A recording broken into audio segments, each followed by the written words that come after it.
you so much for doing this. Thank you all for coming out. How are you doing? How are you feeling? And my thanks to the bands that are here to perform, to entertain us, to meet this moment with both power and joy. I love as we have traveled across Texas. We are organized around, and it's not just me, it's not just our campaign, it's just everyone who's coming out to meetings like this. We're organized not against somebody else. We're organized not against something else. We're not organized against another political party. We're organized around this country, this state, for one another, and we're doing it together, and it feels so good.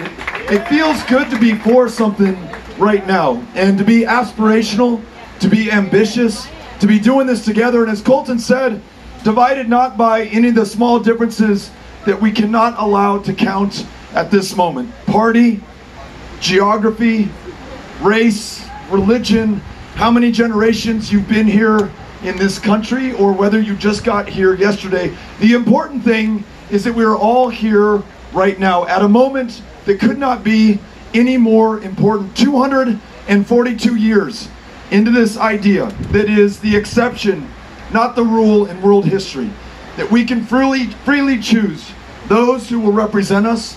We can freely decide the course that this country will take. It's an open question right now as to whether there will be a 243rd, a 244th year of this, whether the generations that follow us right now will look back on us and be proud of the decisions that we made in this year, 2018, or whether they will ask themselves, who were those pendejos back then?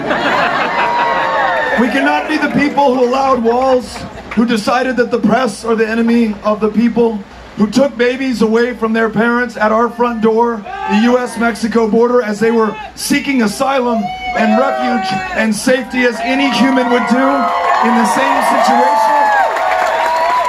We've got to be the people who do the big, aspirational, ambitious work before us. How many of you are starting your first year of college this year right now?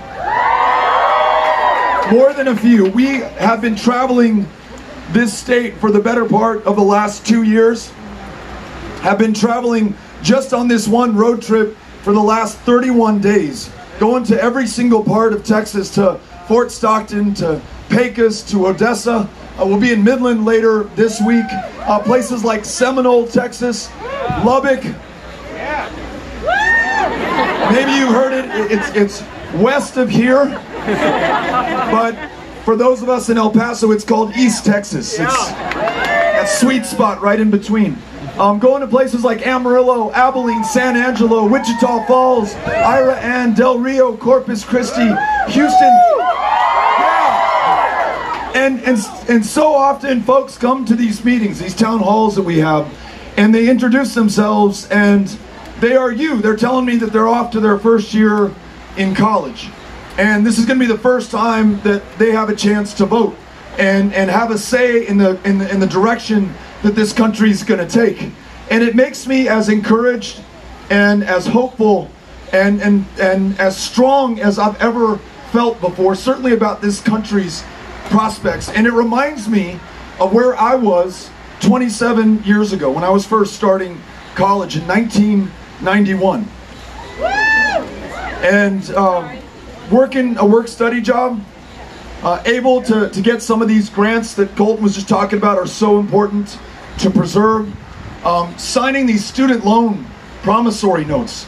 I had no idea what I was doing. I was 18 years old. The frontal lobes in my brain had not fully connected yet. Didn't know what I was in for. My parents signing out loans as well to make sure that they could pay for their son's education. And I remember the day that I came back to tell them, to their everlasting disappointment, that I had decided to become an English major. And my folks are like, Beto, you've taken out all these loans that you're gonna have to pay back for years, maybe decades after you graduate. We've taken out all of these loans so that you can read books and listen to stories. Why don't you become an accountant or a doctor or an engineer, something that you can only learn how to do by going to college? I don't know at the time that I had a great answer for them. I remember coming back home and telling my mom about this Borges story that I had just read. This guy who's trying to literally rewrite Don Quixote many, many years after the original is written. It's almost kind of this science fiction work, and I could see the same maybe vacant stare in some of your eyes. That's the way my mom looked as I was describing the impact that this book had on me. Or telling my dad I was taking this James Joyce class that just blew my mind. And we were reading Portrait of the Artist as a Young Man. And you guys who've read it will remember Stephen Dedalus is trying to escape all these traps and where he thought his life might go if he didn't get after it and choose a different course or a different direction. And there's this one passage where he's talking about these nets that he's going to fly by. And in his case, it's his nationality, it's his religion, it's his language.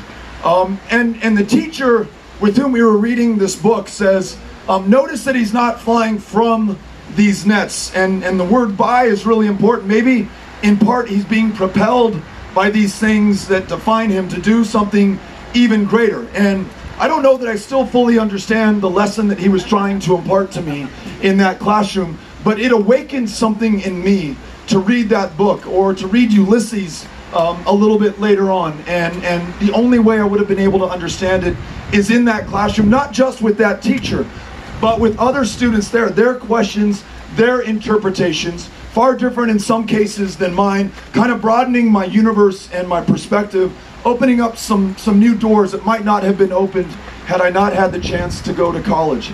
I remember arriving on the first day, freaked out, scared, anxious, this skinny, awkward, kind of weird kid who'd been anxious and scared and skinny throughout high school, kind of picked upon, a little bit different than the other kids. What would await me in college? And something really beautiful happened. I just met all of these people who welcomed me almost unconditionally, or were weird in the same way that I was weird, which enough weird people together, you're no longer weird. It's common.